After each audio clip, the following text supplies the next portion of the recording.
स्मरण. जय जय रघुवीर समर्थ. जय जय रघुवीर समर्थ. श्रीमद्दास बोध दशक 11वा भीमदशक. समाज 10वा निस्पृह वर्तुनक नाम. श्रीराम समर्थ. समर्थ सांगतात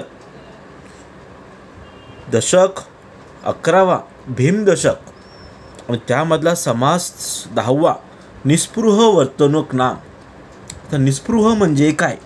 निस्पृह म्हणजे ज्याला स्पृहा नाही, ज्याला लालसा नाही, ज्याने ज्या गोष्टीचा त्याग केलाय, जो स्पृहामध्ये अटकत नाही तो निस्पृह. जो स्वस्थ आहे, जो अचंचल आहे तो निस्पृह आहे. त्याला कशाची लालसा नाही आहे, तो सेल्फलेस आहे, तो निस्पृह. आणि त्या निस्पृहाची, त्या महंताची लक्षणं समर्थाने इथे सांगितलेली आहेत. मूर्ख एकदेशी होतो, चतुर सर्वत्र पाहतो, जैसा बहुधा होऊनी भोगितो, नाना सुखे. जय सद्गुरू. समर्थ सांगतात मूर्ख एकदेशी होतो म्हणजे मूर्ख माणूस संकुचित दृष्टीने जगाकडे पाहतो. म्हणजे त्याला ते जग मोठं वाटतं त्याच्या परीने. तो एकाच जागी राहिलाय, कम्फर्टमध्ये राहिलाय, त्याला ती दुनिया मोठी वाटते. जसं बेडकाला एका डबक्यामध्ये तो आयुष्य घालवत असतो, त्याला ते डबकं म्हणजे पूर्ण संसार वाटतं, पण ते खरं म्हणजे संसार नाही आहे, ते डबकं आहे.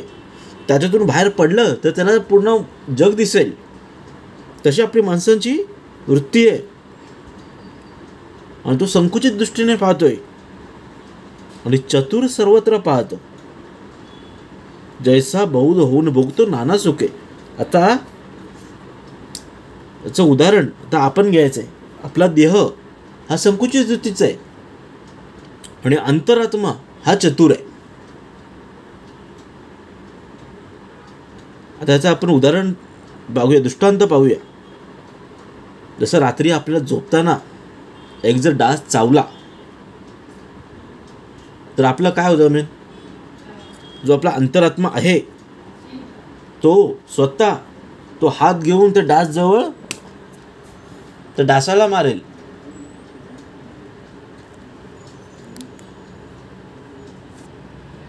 अंतरात्मा जागो असतो, देह झोपलेला असतो. समर्थ तेच सांगतायत, जो पण कार्य करतो ते सर्व अंतरात्मा करतोय. सपोज आपल्याला तहान लागली असेल रात्री आणि जर कंटाळा येत असेल आपल्याला उठायचा, मग तर अंतरात्मा आपल्याला उठवतो, बाबा उठ, मला तहान लागली आहे. अंतरात्माच आपल्याला पाण्याचा माठ असेल त्याच्याकडे आपल्याला घेऊन जातो, पाणी स्वतः घेतो, पितो आणि संतुष्ट होतो. तो अंतरात्मा आहे. आपण फक्त त्याचा माध्यम आहे. देह हा माध्यम आहे. सर्व कार्य अंतरात्मा करतोय. जैसा बहुधा होऊन भोगितो नाना सुखे. म्हणजे ज्याप्रमाणे अंतरात्मा अनेक रूपांनी अनेकविध सुखांनी तो उपभोग घेतो, तोची अंतरात्मा महंत, तो का होईल संकोचित, प्रशस्त जाणावा समस्त, विख्यात योगी. म्हणजे तोची अंतरात्मा महंत म्हणजे त्या अंतरात्म्यासारखाच महंत असल्याने त्याची दृष्टीही विशाल आहे. तो सर्व काही जाणतो आणि विख्यातही योगी जाणतो. तर महंत म्हणजे कोण? समर्थ सांगतात महंत म्हणजे त्याला कशाचीही अपेक्षा नाही आहे, फळाची अपेक्षा नाही आहे, तो ओन्ली कर्म करतच जातो. आणि समर्थ सांगतात खरं तोच महंत असतो जो आपला कम्फर्ट झोन सोडून नवीन नवीन ओळखी वाढवतो, नवीन नवीन भ्रमनिरास म्हणजे देश भ्रमण करतो. तो खरा महंत. नवीन लोकांची संगती तो खरा महंत. आणि आपल्याला जो सांगितलंय, जे ओळखीचे माणसं असतील त्यांच्या ह्याच्यातूनच आपल्याला खरं म्हणजे त्याग करायचं आहे. आपण मनुष्य लोक आहेत, आपण मनुष्यरूपी जन्माला आलोय. आपल्याला काय माहिती आहे, फक्त मी, माझा परिवार, माझा मूल, माझा बायको, माझी बायको, माझा मुलगा, माझा संसार, हे आपण पाहत आलोय आणि आताच आपण अडकून बसलोय. तर समर्थ म्हणतात त्याच्या पलीकडे आपल्याला जाऊन लोकांच्या ओळखी वाढवायच्या आहेत, आपल्याला काम करायचं आहे, लोकांची सेवा करायची आहे. त्यासाठी आपला जन्म झाला आहे. आपल्याला कीर्ती पाहिजे, काहीतरी आपल्यासमोर लोक चांगलं बोलतील या उद्देशाने आपण जायचं नाही आहे. समर्थ सांगतात जिथे जे संत आहेत, संत महात्मे आहेत, ते कधीच कीर्तीसाठी काम करत नाही, म्हणजे नाव लौकिक होईल त्यासाठी कार्य करत नाही. मग आपण कोण? आपण कामं करतोय जिथे आपल्याला मान भेटेल, जिथे आपली प्रशंसा होईल, तिथेच आपण जातो. मोठे मोठे सत्कार असतील, कोणी लग्न कार्य असेल, जिथे आपल्याला मान असेल तिथे आपण जातो. म्हणून संत महात्मा जे आहेत मंडळी, ते अशा कार्यक्रमात जात नाही, कारण त्यांना कीर्ती, जे नाव लौकिक असतं ते त्यांना आवडतच नाही. ते त्याग करतात, त्या गोष्टीचा त्याग करतात, म्हणून ते निस्पृह आहेत. आणि आपण स्पृहामध्ये अडकलोय. लोक आपल्याला चांगलं बोलतील, चार शब्द, आपण अडकलोय. घर दार, पैसा, इस्टेट, प्रॉपर्टी या सर्वांमध्ये आपण अडकलोय. म्हणजे महंत असतात, जे संत असतात, त्यांनी सर्व हे त्यागलेलं आहे, त्याग केलेल्या गोष्टीचा.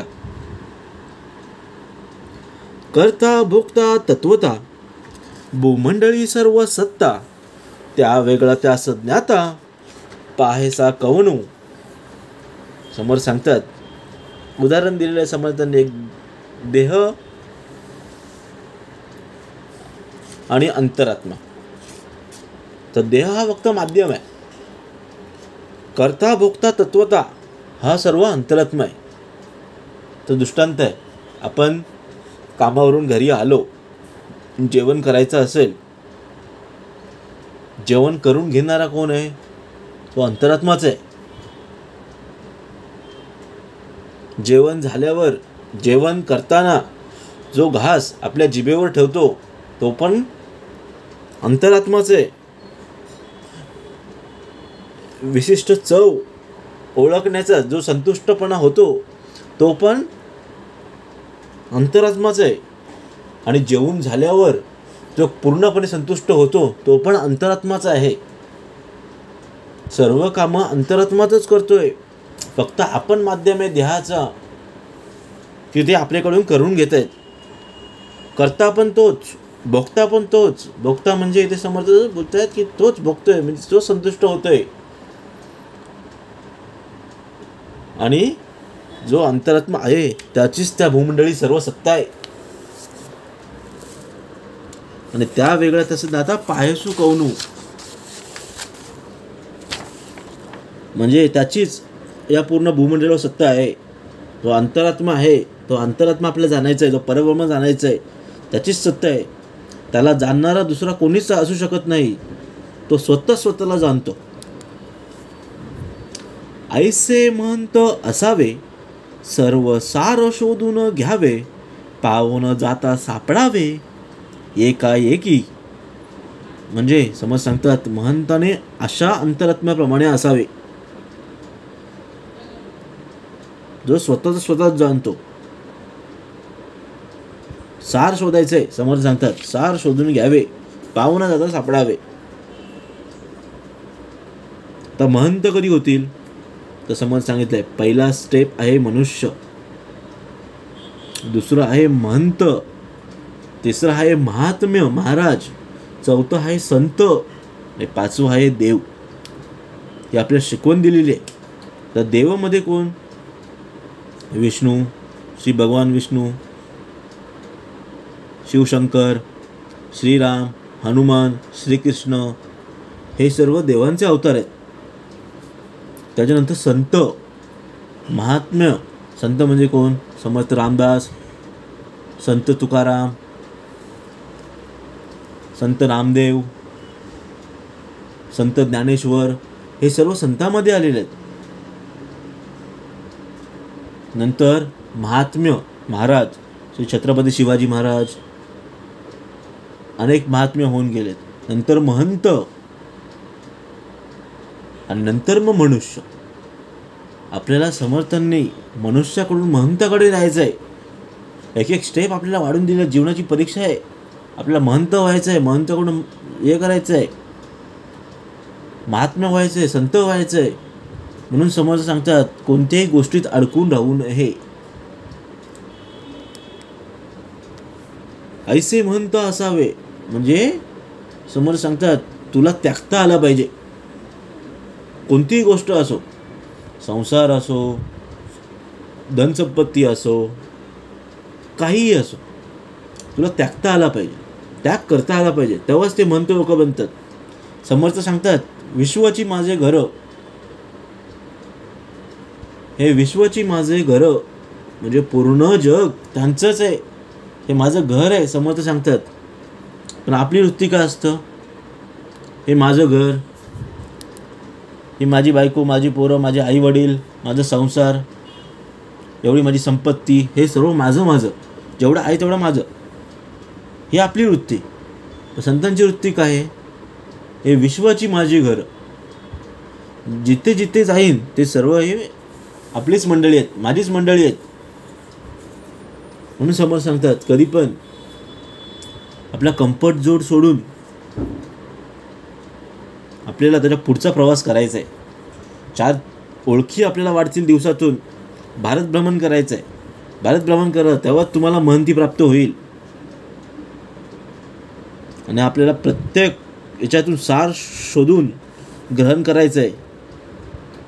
आणि कोणी त्याचा शोध घेऊ लागल्यास त्याला सहजासहजी सापडू नये. कीर्तिरूपी उदंड ख्यात, जाणती लहान थोर समस्त, वेश पाहता शाश्वत, एकची नाही. म्हणजे त्याची कीर्ती, उदंड कीर्ती झाल्याने कीर्तिरूप त्याला जाणतात. आणि एकही वेश शाश्वत नसल्याने त्यास ओळखू शकत नाही. प्रगट कीर्ती ते ढळेना, बहुत जनास कळेना, पाहो जाता आढळेना, काय कैसे. म्हणजे प्रगट कीर्ती ते ढळेना, म्हणजे त्याची सर्व जी कीर्ती झालेली आहे ती कधी कमी होत नाही. पण बहुतेक लोकांना तो प्रत्यक्ष कसा येतो हे कळत नाहीये. तो कसा आहे याचा पत्ता कुणालाच लागत नाही. वेशभूषण ते दूषण, कीर्ती भूषण ते भूषण, चालणे विन एक क्षण, जाऊच नेरी. समर्थ सांगतात माणसाची ओळख त्याच्या कपड्यावरून नाही, त्याच्या दागदागिन्यावरून नाही, त्याच्या कीर्तीमुळे होते, त्याच्या कामामुळे होते. इथे समर्थाने दिले वेशभूषण ते दूषण आणि कीर्तिभूषण ते भूषण. आपण मनुष्य लोक आहेत, आपण मनुष्य आहेत. आपण काय करतोय? आपल्याला जर बाहेर दिखावा करायचा असेल तर आपण चांगले चांगले नीटनेटके कपडे, त्याच्यावरती दागदागिने, म्हणजे आपली ओळख 4 चौघात होईल. आपण त्या 4 चौघामध्ये आपण बेस्ट दिसू. समर्थ बोलतात उत्तम वेश हे खरं भूषण नाही, हे दूषणच आहे. खरी जर तुमची भूषण असेल ती तुमची कीर्ती आहे, तुमचं कर्म आहे.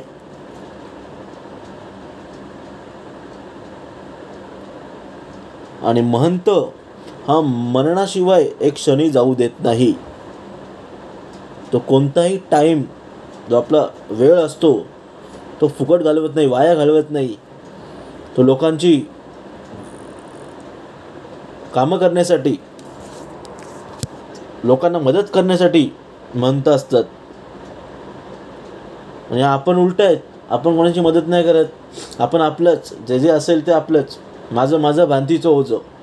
समोर सांगतात माझ्या या अंतरात्म्याच्या पलीकडे जाऊन, माझ्या या कम्फर्ट झोनच्या पलीकडे जाऊन आपल्याला महंत होता आलं पाहिजे, आपल्याला मदत करता आली पाहिजे. तेव्हाच ते चार चौघामध्ये आपली कीर्ती दिसून येईल. तेव्हाच आपलं ते भूषण, आपलं जे कारण उत्तम कीर्ती आहे तेच खरं आपले भूषण दिसून येईल. त्यागी ओळखी जे जण, सर्व काळ नित्य नूतन, लोक शोधून पाहती मन, परी इच्छा दिसेना. समर्थ सांगतात, त्यागी ओळखी जे जण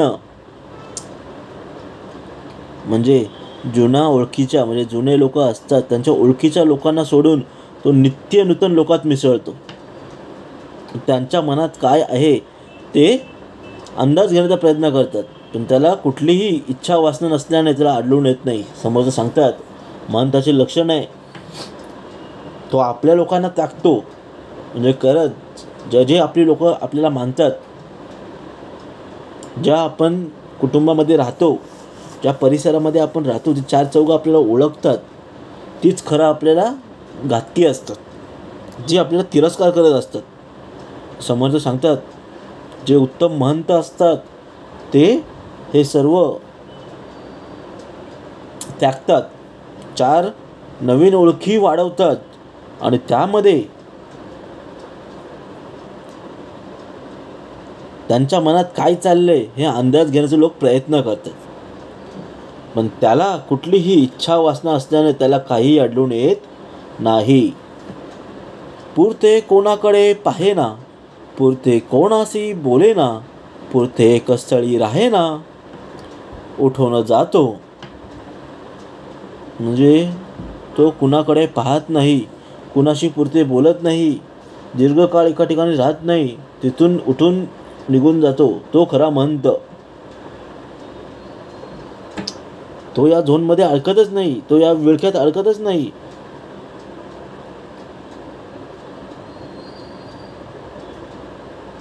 तो कोणाकडे पाहत सुद्धा नाही, बोलत नाही, आपलं आपलं काम करत राहतो आणि तो पुढे पुढे जात राहतो, एका ठिकाणी राहत नाही. जाते स्थळ ते सांगेना, सांगितले तरी ते जायेना, आपली स्थिती अनुमाना, येवोस नेदी. म्हणजे आपण कुठे जात असेल तर आपण कोणाला सांगत नाही आणि कोणी विचारू सुद्धा नाही. आपण कुठे जात असतो, कोण लोक जात असतील तर आपण त्यांना विचारतो कुठे चाललेत, हे चुकीचं आहे. समोर सांगतात, दुसरं कोण कुठे चाललं असेल आपण विचारायचंच नाही आणि कोणाला सांगत पण नाही. कदाचित सांगितलं तर तिथे तो मुळीच जात नाही. आपण कोठे आहोत याचा कुणाला थांगपत्ता लावू देत नाही. लोकी केले ते चुकावी, लोकी भाविले ते उलथावी, लोकी तर्किले ते दावी, निर्फळ करुणी. म्हणजे लोकांनी काही अनुमान केले की ते चुकीचं ठरतं, चुकीचं ठरवतं. लोकांनी काही कल्पना केली तर त्याच्या तो उलट करतो. जर लोकांनी काही जे तर्क केले असतील ते त्याचे निष्फळ करतो. लोकांचा पायाचा आदर, ते याचा अनादर, लोक सर्वत्र तत्पर, ते याची अनिच्छा. म्हणजे लोकांना दृश्य पाहण्याची आवड असते आणि ते महंताला अनादर वाटतो. लोक सर्व काळ जाण्यासाठी जिथे तत्पर असतात ती गोष्टीच महंतास अनिच्छा असते. म्हणून समोर सांगतात, आपल्याला महंत बनायचंय. महंत सर्व गोष्टी त्यागतात. आपल्याला जिथे आवडतं तिथे ते गोष्टी महंताला आवडत नाही. उदाहरण आहे, आपल्याला ज्या गोष्टी आपल्या डोळ्याने चांगल्या दिसतात ते वाईट आहेत. जे कानाने आपल्याला चांगलं वाटतं ते आपल्या आरोग्यास वाईट आहे. जे आपल्या डोळ्यांना चांगलं वाटतं ते वाईट आहे. म्हणजे उदाहरणार्थ, आपल्याला खाण्यासाठी वडापाव जर आवडत असेल तर ते आपल्या शरीरास घातक आहे.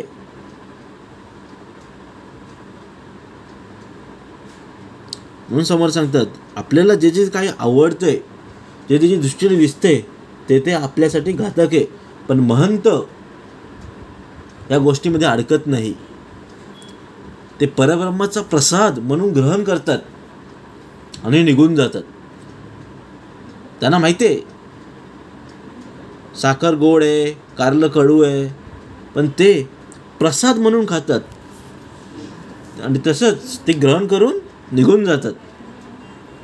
अतिसेवन जर केलं तर शेवटी ते विषच होतं.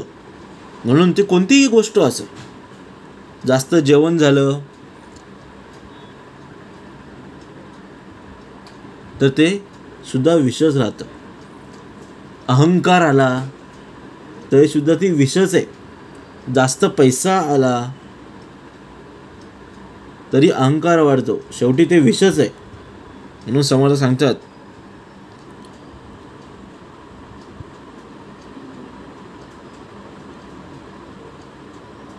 लोकांचं पाहायचा आदर तेथे याचा अनादर. म्हणजे लोकांना जे जे आवडते ते आपल्याला, ते जे महंत लोक असतात ते त्याचा अनादर करतात, ते त्या गोष्टीकडे जातच नाही. आणि जिथे लोक तत्पर असतात तिथे ते अनिच्छा, म्हणजे ते जातच नाही. जर आपल्याला कुठे जायचं असेल, आपण कुठे जातो? आपल्या जिथे 4 लोक ओळखतात, आपल्याला कोणतरी चांगलं बोलेल किंवा जिथे आपल्याला किंमत देतील तिथे आपण जातो. लग्न समारंभ, कार्यक्रम कुठे असेल, दुसरं कुठे असेल तर तिथे आपण जातो. तर कुठे केव्हा जाऊ? जेव्हा आपल्याला मान देतील तिथे आपण जाऊ. पण जे संत महात्म्य जे आहेत ते त्या अशा कार्यक्रमास कोणतेही जात नाही, कारण त्यांना कीर्ती महत्त्वाची आहे. ते कीर्तीसाठी काम नाही करत आहेत. लोक चांगले बोलतील, ते फक्त आपलं कर्म करतायत आणि सोडून देत आहेत, फळाची चिंता नाही करत. एव कल्पिता कल्पेना न तर्किता हि तर्केना कदापि भविता भावेना योगेश्वर. म्हणजे याप्रमाणे महंतविषयी कल्पना करू लागलो तर ते जमत नाही. आणि आपले नानक तर्क केले ते तर्क करणंही अशक्य आहे. म्हणून त्याविषयी भावना करता येत नाही आणि तो विलक्षण आहे, योगेश्वर आहे.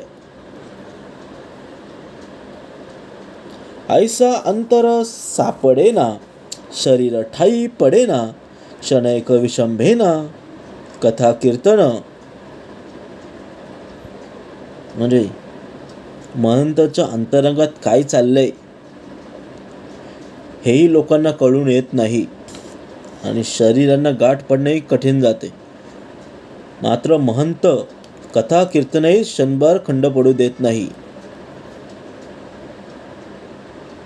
समर्थ सांगतात जे महंत असतात ते कथा कीर्तन अचूक करतात, कुठेही त्यांचा खाडा होत नाही.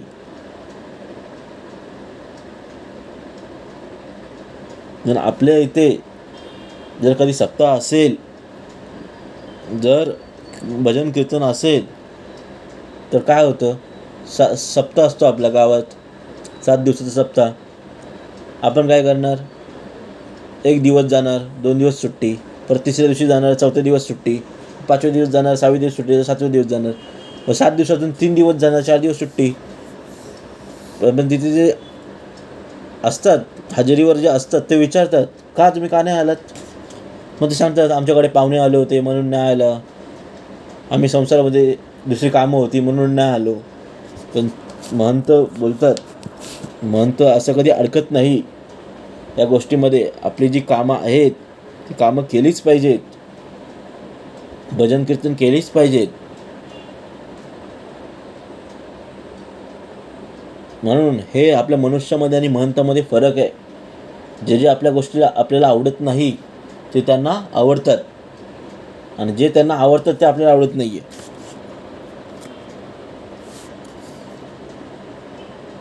ऐसे अंतर सापडेना शरीर ठाई पडेना क्षणैक विशंभेना कथा कीर्तन. लोक संकल्प विकल्प करती ते अवघेची निर्फळ होती, जनाची जना लाजवी वृत्ती तेव्हा योगेश्वर. म्हणजे लोक त्याच्या संबंधी जे जे संकल्प विकल्प करतायत ते सर्व निष्फळ होत जातं. त्यामुळे लोकांना स्वतःचीच लाज वाटू लागते. आणि अशा प्रकारची प्रतिक्रिया ज्याच्याबद्दल दिसून येते तो योगेश्वर आहे. बहुती शोधून पाहिले, बहुतांच्या मनास आले, तरी मग जाणावे साधले महत्कृत्य. म्हणजे महंताच्या कार्याविषयी, चारित्र्याविषयी अनेक लोक शोध घेत आहेत, पण या गोष्टी जर त्यांच्या मनात आल्या तरच फारच मोठे कार्य साधेल असे जाणावे. म्हणून आपल्याला महंतसारखं होता आलं पाहिजे.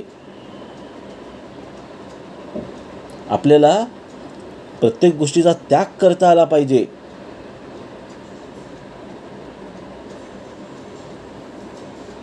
तेव्हाच आपण खरं महंत होऊ.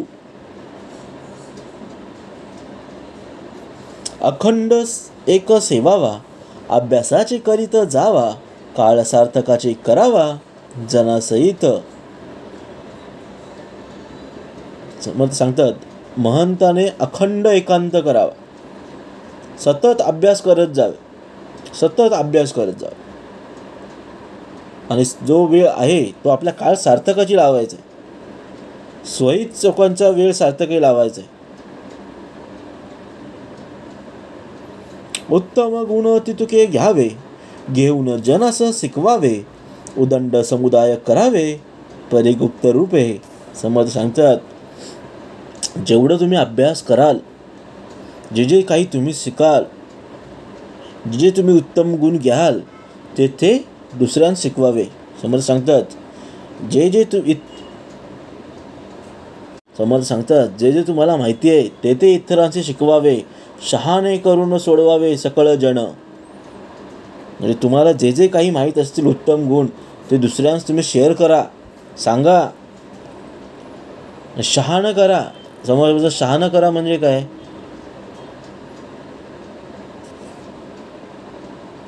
त्यांना ते समजून सांगा.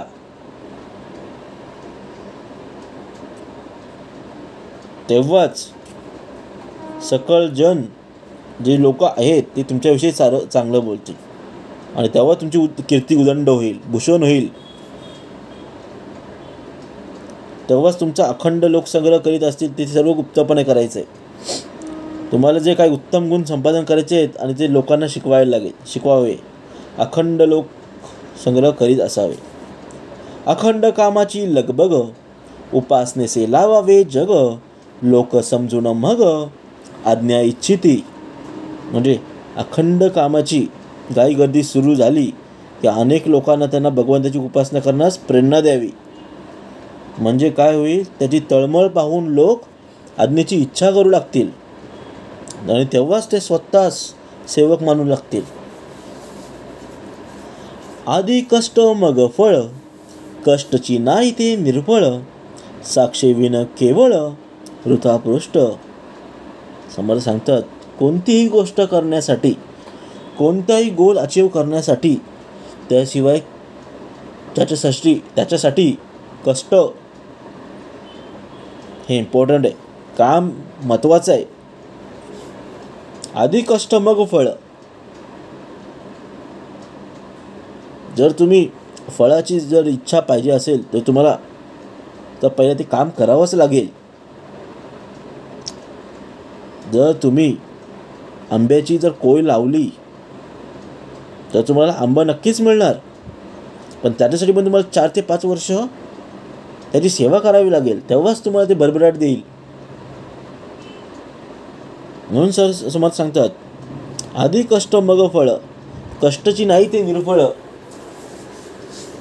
जर तुम्ही कष्ट केलेच नाही आणि तुम्ही जर फळाची अपेक्षा करताय तर ते सर्व निर्फळ आहे, ते तुम्हाला मिळूच शकत नाही. आणि जे कष्ट करत नाही तो कुचकामी समजावा, तो व्यर्थच समजावा. आणि कष्ट केलेच नाही तर त्याची कार्यसिद्धी होत नाही. लोक बहुत शोधावे, त्याचे अधिकार जाणावे, जाणून धरावे जवळी दुरी, म्हणजे अनेक लोक पारखून त्याचा अधिकार जाणून घेतात आणि लोक त्यांच्या लायकीप्रमाणे जवळ करतात अथवा दूर करतात. लोक आहेत शेवटी ती. समर्थ सांगतात, आज अमुक माणूस जर आज आवडत असेल तर तो त्याचा उद्या ना आवडता बनेल, कारण त्याची वृत्ती, त्याचा अधिकार. म्हणजे लोक त्याला पारखून घेतात की हा कसा आहे कसा नाही आहे. जर आपल्याविषयी चांगला बोलला तर तो आपल्या आवडीचा, जर आपल्याला वाईट बोलला तो आपल्या ना आवडीचा. आणि हे सर्व झाल्यावरती जवळी दुरी, जो जवळ तरी राहील किंवा तो दूर राहील. अधिकार परत्वे कार्य होते, अधिकार नसता व्यर्थ जाते, जाणून शोधिते चित्ते नाना प्रकारे. म्हणजे ज्याचा जसा अधिकार आहे त्याच्याकडूनच त्याचप्रमाणे योग्य ते काम करून घेता येईल आणि करून घ्यावे. लायकी नसताना जर कार्य सांगितले तर ते व्यर्थ जाते. म्हणून अनेक प्रकारे लोकांच्या अंतरंगाचा शोध घ्यावा समर्थ सांगतात. त्याची पायरी ओळखता आली पाहिजे, लायकी ओळखता आली पाहिजे, तेव्हाच ते आपण त्याला काम सांगू, नाही तर ते व्यर्थ जाईल.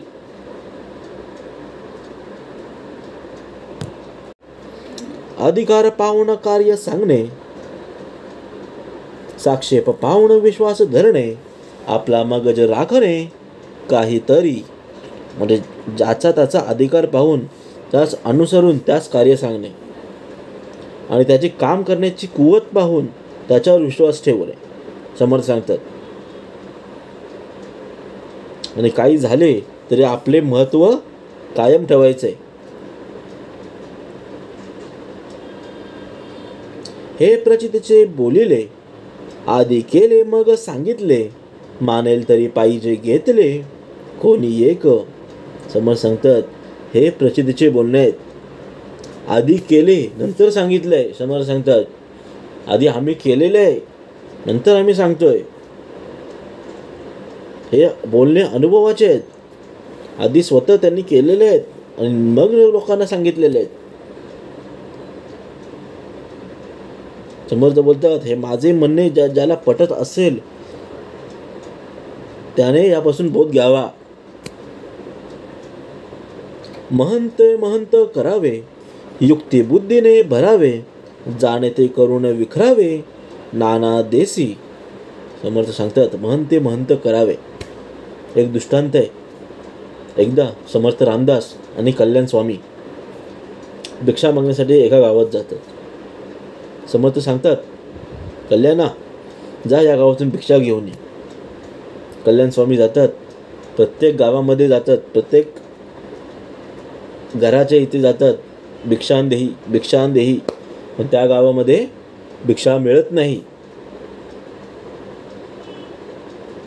परत कल्याण स्वामी समर्थाकडे आले. समर्थ मला या गावातून काही भिक्षा नाही भेटली, भिक्षा नाही मिळाली. समर्थ सांगतात चल आपण दुसऱ्या गावामध्ये जाऊ. एक नाही दुसऱ्या गावामध्ये गेले. कल्याण स्वामी तिथे घरोघरी मागायला लागले भिक्षान देही. दुसऱ्या गावामध्ये पण नाही भेटले. समर्थ बोलले चला तिसऱ्या गावामध्ये जाऊ. तिसऱ्या गावामध्ये त्यांना भरपूर भिक्षा भेटली आणि कल्याण स्वामी खुश होऊन समर्थांना सांगतात समर्थ आज आपल्याला इथं भरपूर भेटले, प्रत्येक घरातून काही ना काही आपल्याला भिक्षा मिळालेली आहे, आपला उदरनिर्वाह होऊन जाईल यामध्ये. समर्थ आले. समर्थांनी सांगितलं कल्याणा चल या गावातून आपण गावाच्या वेशीवर जाऊ पटकन आणि एक गाव सोडून आपल्याला दुसऱ्या गावी जाऊ. कल्याण स्वामी बोलतात असं का, आपल्याला या गावाने भरपूर दिलेलं आहे. समर्थ सांगतात जिथे एकदा आपण जाऊन आलो तिथे परत आपण गेलो तर कधीच मिळणार नाही. आणि समर्थ एक प्रार्थना करतात देवाजवळ. जो तिसऱ्या गावामध्ये गेले होते जिथे त्यांना भरपूर भिक्षा मिळाली होती, जे समर्थ सांगतात, समर्थ प्रार्थना करतात आणि त्यांच्यासाठी प्रार्थना करतात आणि सांगतायत की या लोकांना, जे तिसरं गाव होतं, या लोकांना गावामध्ये एकत्र राहून देऊ नका, त्यांना सेपरेट करा, त्यांना वेगवेगळे करा. हे ऐकून कल्याण स्वामी त्यांना विचारतात, समर्थ असं का? आपल्याला तर इथे भरपूर भिक्षा मिळालेली आहे, तुम्ही यांना असं का सांगितलंय? तेव्हा समर्थ म्हणतात, हे सर्व महंत आहेत, हे इथे सर्व सज्जन लोक राहत आहेत. सज्जन आणि महंतांनी एकत्र राहिले तर त्याची पूर्ती कीर्ती दुसऱ्या लोकांस कसं समजेल? म्हणून समर्थ सांगतात की यांना वेगळं करता आलं पाहिजे, त्यागता आलं पाहिजे, तेव्हा ते लोक दुसऱ्या गावाला जाऊन ते दुसऱ्या लोकांचं शिकवी आणि महंत असं महंत करवी. म्हणून समर्थ सांगतात शेवटच्या ओळीमध्ये, महंत महंत करावे, युक्तिबुद्धीने भरावे, जाणते करून विवरावे नाना देशी. समर्थ सांगतात येते, जर ते एकत्र आहेत, जर एकत्रमधून एक एक असे बाहेर पडले, दुसरे गावी गेले, तर ते समाज प्रबोधन करतील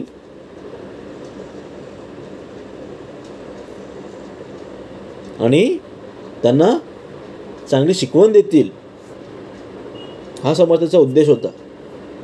महंताने दुसरे नवीन महंत करावेत. समर्थ सांगतात, एक सोडून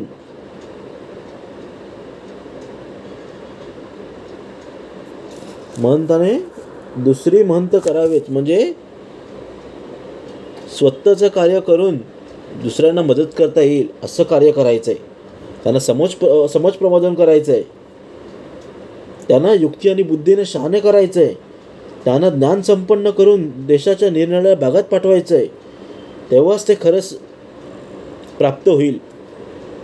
समर्थ शेवटच्या ओळीमध्ये सांगतायत, महंते महंत करावे, युक्तिबुद्धीने भरावे, जाणते करून विखरावे नाना देसी. इति श्रीदास बोधे गुरुशिष्य संवादे निस्पृह वर्तुनक नाम समास 10वा. जय जय रघुवीर समर्थ.